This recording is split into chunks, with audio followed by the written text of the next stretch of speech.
बिस्मिल्लाहिर्रहमानिर्रहीम। इय्याका नअबुदु व इय्याका नस्तईन।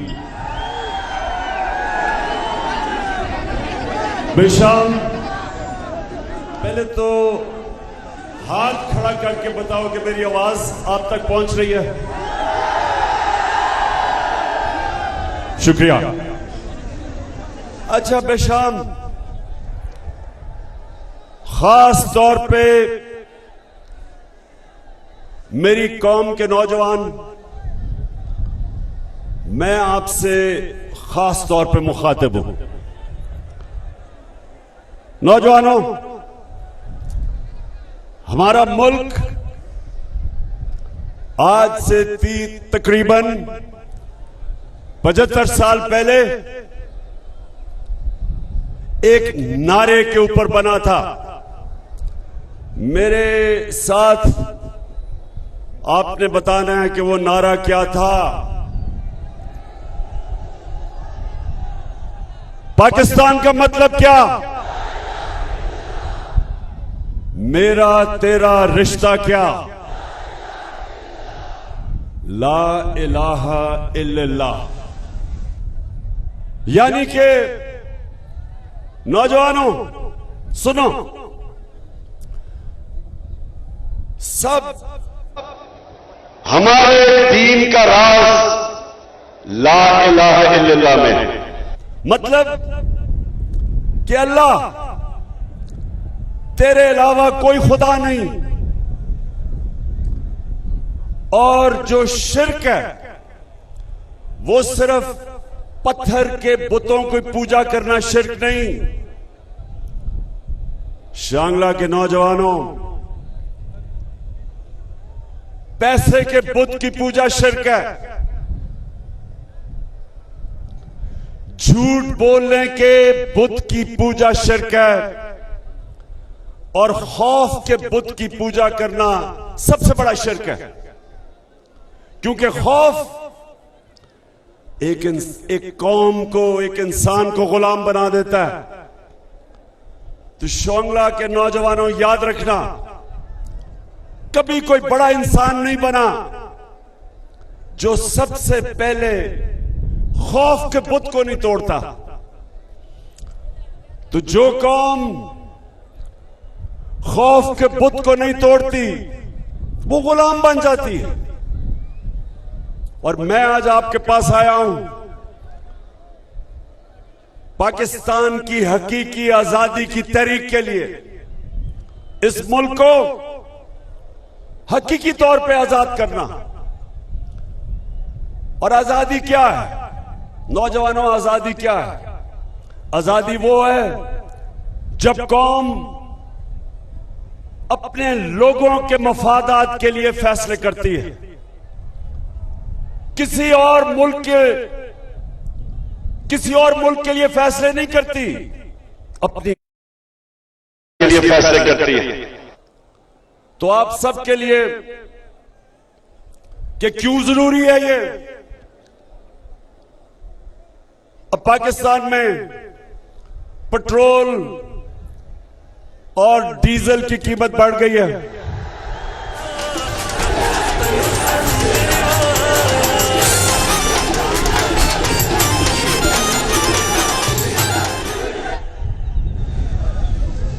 पेट्रोल और फजलुर रहमान की कीमत बढ़ गई है। 30 रुपए लीटर कीमत बढ़ गई है। हिंदुस्तान ने चंद रोज पहले 25 रुपए लीटर कीमत कम की है।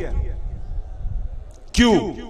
अब मैं आप सबको बताना चाहता हूं कि एक आजाद मुल्क कैसे फैसले करता है और गुलाम मुल्क मजबूर हो जाता है ऐसे फैसले करने के लिए जो उसके मुल्क को नुकसान पहुंचता है। हिंदुस्तान की आजाद फॉरेन पॉलिसी है।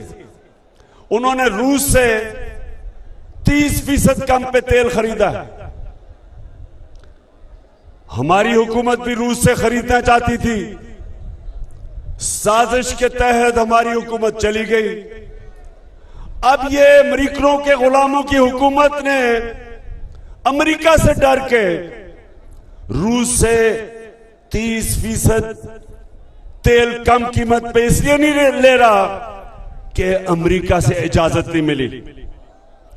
उसके नतीजे में कौम के ऊपर अवाम के ऊपर महंगाई का बोझ पड़ना शुरू हो गया। जब डीजल और तेल महंगा होता है, सब कुछ महंगा हो जाता है। तो ये सबसे पहले नुकसान समझें कि हिंदुस्तान के लोग वो रूस से तेल खरीद सकते हैं क्योंकि उनकी आजाद फॉरेन पॉलिसी। पाकिस्तान नहीं खरीद सकता क्योंकि ये अमेरिका के गुलाम ऊपर बैठ गए। ये अमेरिका की इजाजत के बगैर ये कुछ नहीं करते और अमेरिका इजाजत नहीं देता क्योंकि उनके रूस से ताल्लुकात खराब हैं। वो पाकिस्तान को इजाजत नहीं देता अपने लोगों को सस्ता पेट्रोल और डीजल बेचने के लिए। तो नौजवानों, आप समझे हो,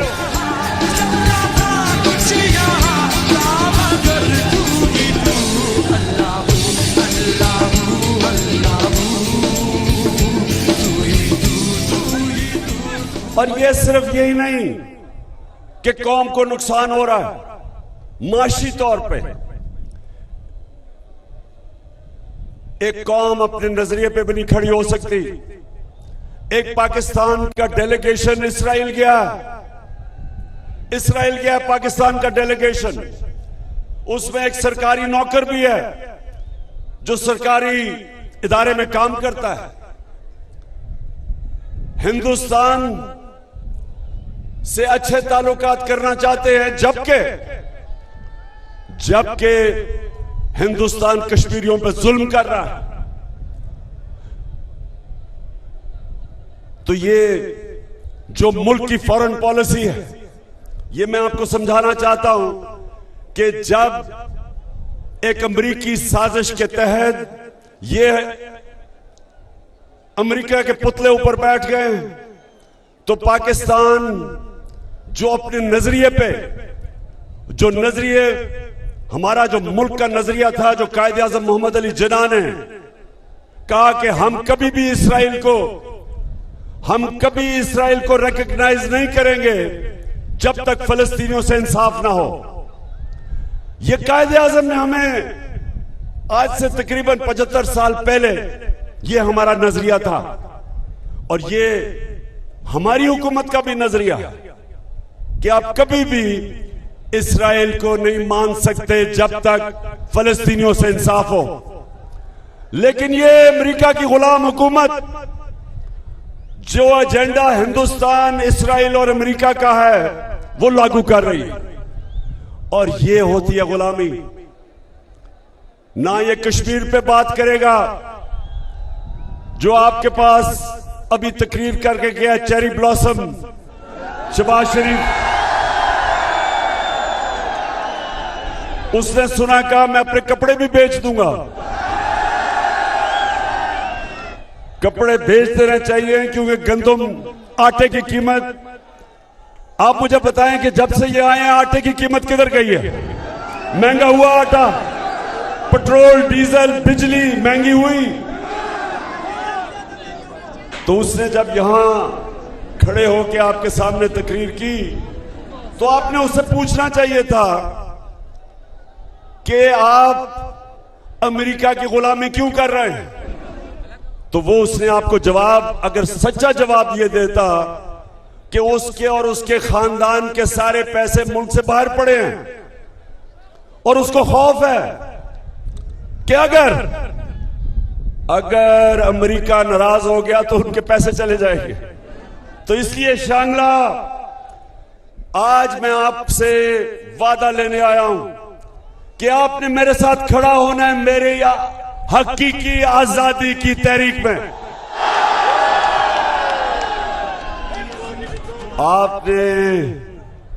आपने जो अल्लाह से वादा किया हुआ है कि ला इलाहा इल्लल्लाह, सिवाय अल्लाह के कोई खुदा नहीं, हम किसी सुपर पावर को नहीं मानते, हम सिर्फ झुकते हैं तो अपने अल्लाह के सामने हम सच पे खड़े होते हैं, हम हक पे खड़े होते हैं, हम खौफ के बुत को तोड़ के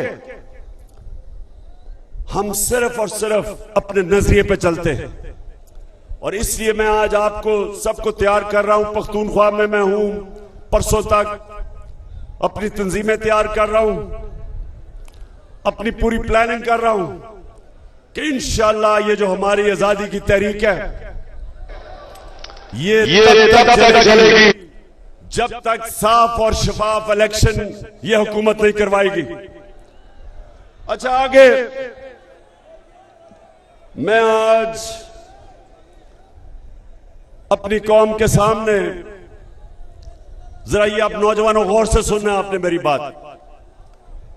जब इन्होंने अमेरिकी साजिश के तहत, जिधर एक अमेरिकन डोनाल्ड लू, उसने हमारे सफीर को कहा, उसने क्या कहा सफीर को कि अगर तुम इमरान खान को नहीं हटाओगे तो हम पाकिस्तान के लिए मुश्किलें पैदा कर देंगे, और अगर तुम इमरान खान को हटा के चेरी ब्लॉसम शहबाज शरीफ को ले आओगे तो हम तुम्हें माफ कर देंगे। तो मेरे शांगला के नौजवानों, क्या हम इस इंपोर्टेड हुकूमत को मानते हैं? ना ही हमारी कौम मानती है। हमारी कौम चाहती है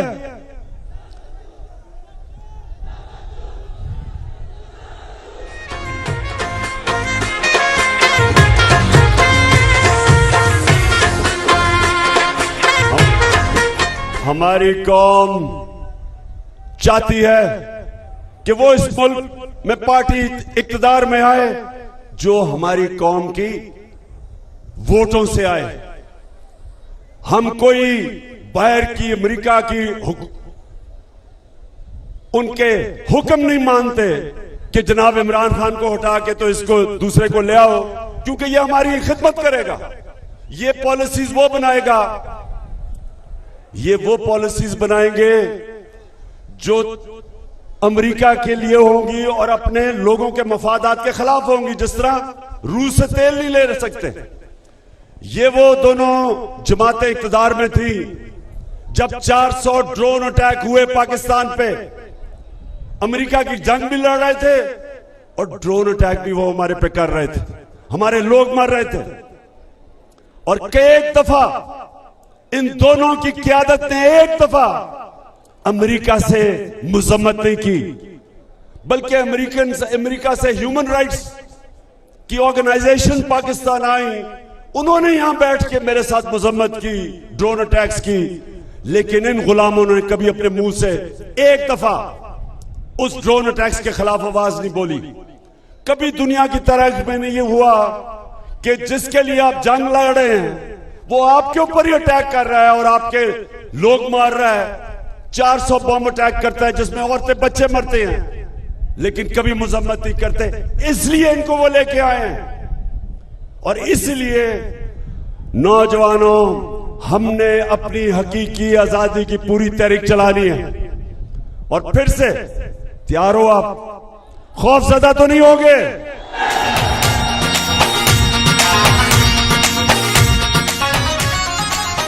हमारी जब हुकूमत थी तो नौजवानों समझ लो कि पिछले 2 सालों में पाकिस्तान की तारीख में जो तेजी से हमारी दौलत में इजाफा हो रहा था, जिसे कहते हैं जीडीपी ग्रोथ रेट, 5.6% और 6% थी। इसका मतलब मुल्क सही रास्ते पे जा रहा था।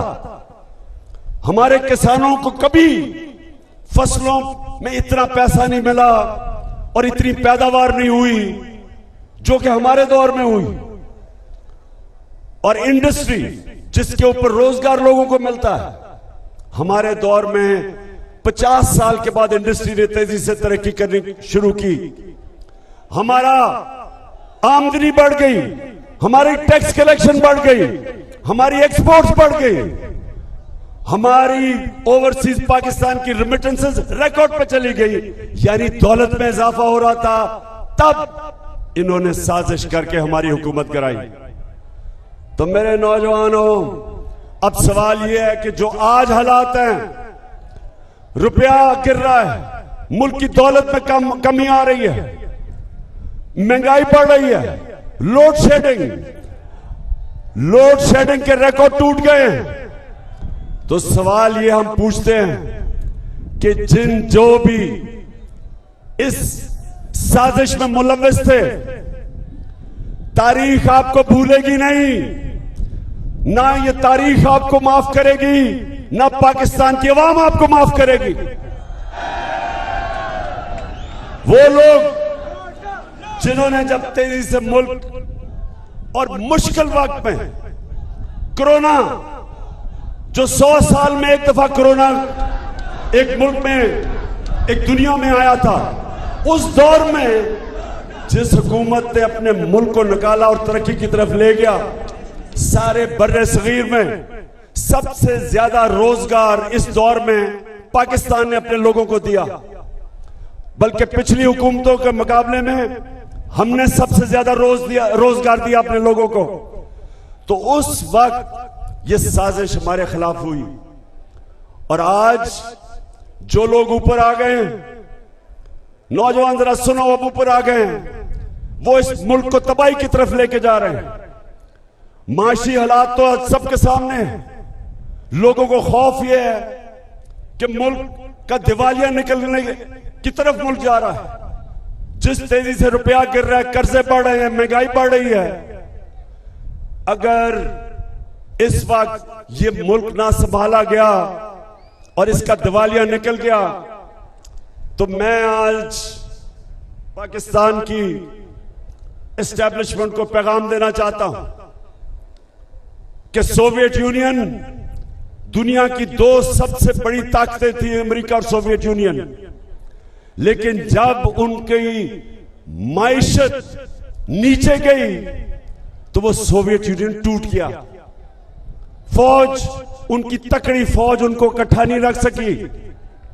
तो जिस तरफ हमारा मुल्क जा रहा है, बेशक एस्टैब्लिशमेंट, आप कहते हैं हम न्यूट्रल हैं, बिस्मिल्लाह न्यूट्रल हो, लेकिन लोग जानते हैं कि पावर आपके पास है। और कौम अगर इस तरफ नीचे, जिस तरफ ये लेके जा रहे हैं, जो चोरों का टोला मुल्क को नीचे लेके जा रहा है, लोग आपकी तरफ देख रहे हैं।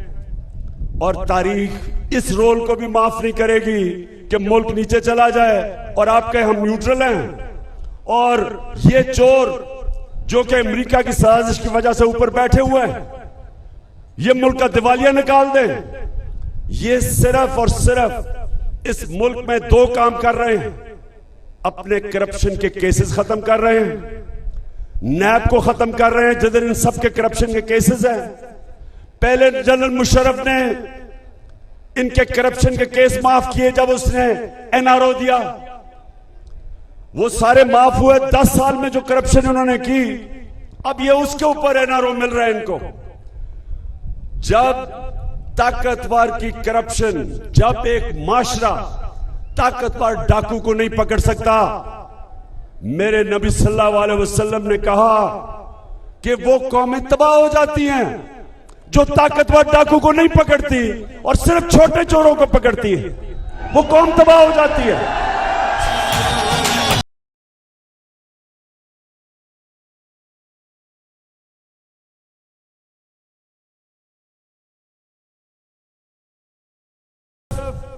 सिर्फ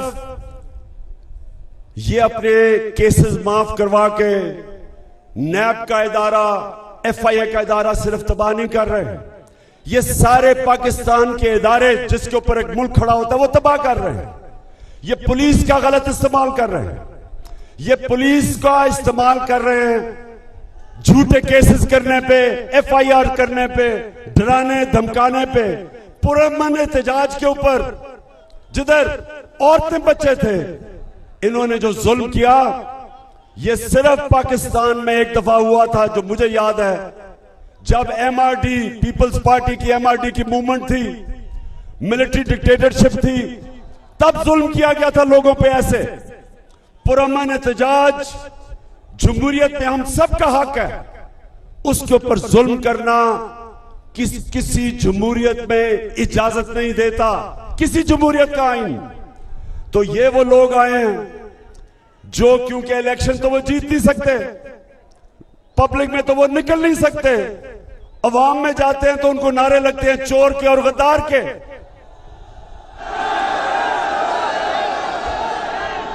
तो इलेक्शन तो ये जीत नहीं सकते।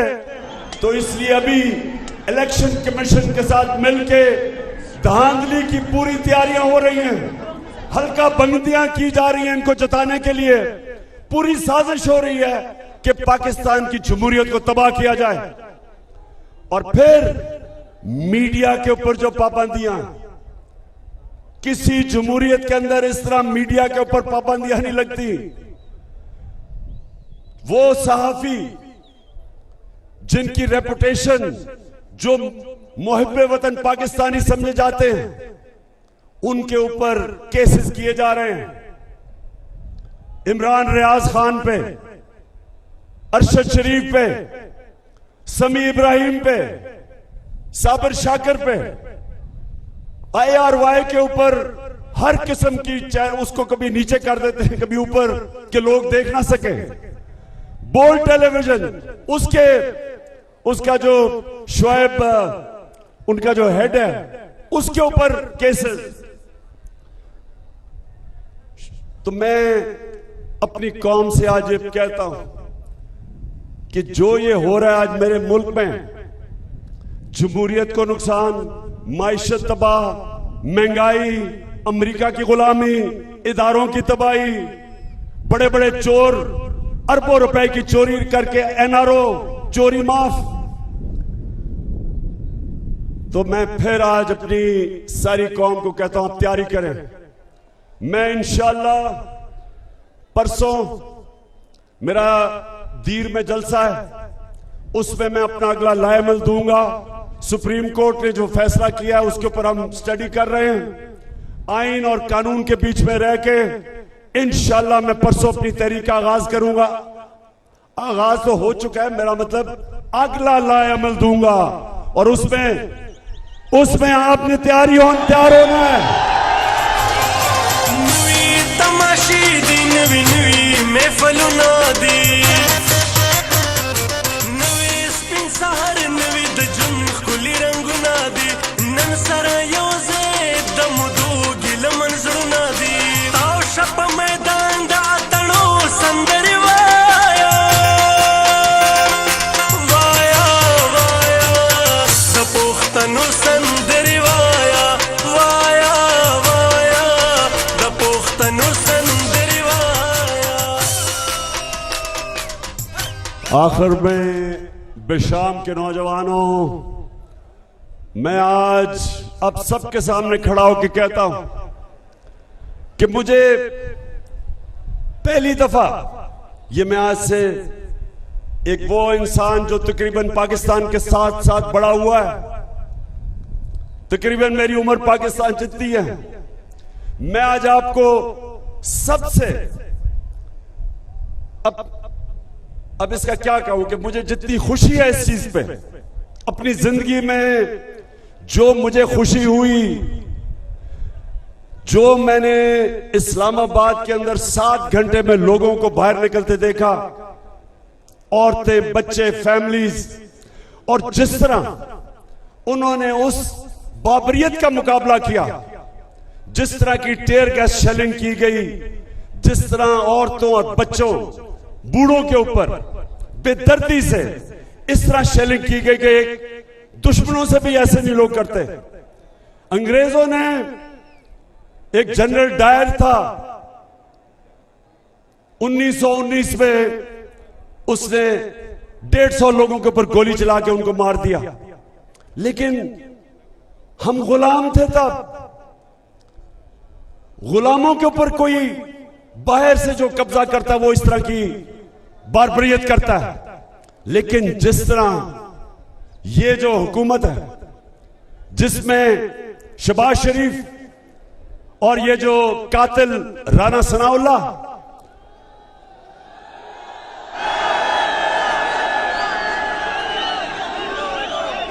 और नौजवानों याद रखना, जालिम इंसान हमेशा बुज़दिल होता है।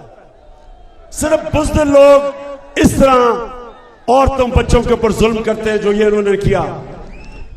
लेकिन जिस तरह मेरी कौम खड़ी हुई, मैं आज सलाम करता हूं। और जितनी मुझे खुशी हुई कि जिस तरह मैंने लोगों को देखा कि इसके बावजूद कि टेयर गैस शेलिंग हो रही है और वोट शेल इस्तेमाल किए जा रहे हैं जो दहशतगर्दों पे करते हैं, उसके बावजूद लोग खड़े रहे घंटों तक। वो सामने खड़े रहे इनके और उन्होंने बताया कि हम एक आजाद कौम है, हम किसी से खौफजदा नहीं है। ये कौम गुलामी नहीं कबूल करेगी, ये कौम इंपोर्टेड हुकूमत नहीं कबूल करेगी।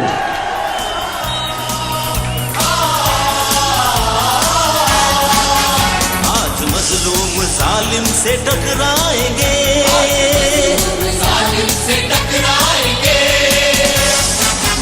अपनी ताकत जमाने से मनवाएंगे।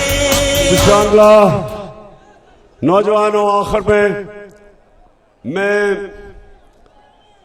शौकत यूसुफ से ही आपको सारी जो हमारी टीम है, जिस तरह आपने बल्दियाती इलेक्शन में सारा इलाका स्वीप किया है, मैं उसके लिए भी आपका शुक्रिया अदा करता हूं। और जो रही सही कसर है, इंशाअल्लाह हम तैयारी कर रहे हैं कि यहां से सारे इस इलाके से सफाया हो जाए उन लोगों का जो इंपोर्टेड हुकूमत का हिस्सा है। तो शांगला, फिर से आखिर में, क्या आप, जब मैं आपको कॉल दूंगा, आप तैयार हो? समुद्र से लीडर खौफ का बुत आपने तोड़ दिया है। कुरान की आयत है, अल्लाह कुरान में कहता है जो लोग ईमान ले आए अल्लाह उनके खौफ दूर कर देता है। ईमान वाला इंसान स्वाय अल्लाह के किसी के सामने झुकता नहीं है। शेर से खत्म करता हूं अपनी तकरीर कि एक सजदा, अच्छा और करता हूं, एक सजदा जिसको तू किरा समझता है, देता है लाखों सजदों से निजात। जब आप एक अल्लाह के सामने सजदा करते हैं, आप आजाद हो जाते हैं, किसी के सामने आपको झुकना नहीं पड़ता। और वही मैं चाहता हूं कि ये थी इलामा इकबाल जो कौम चाहते थे, वो कौम बन रही है। अब इंशाअल्लाह वो पाकिस्तान खड़ा हो रहा है। पाकिस्तान जिंदाबाद।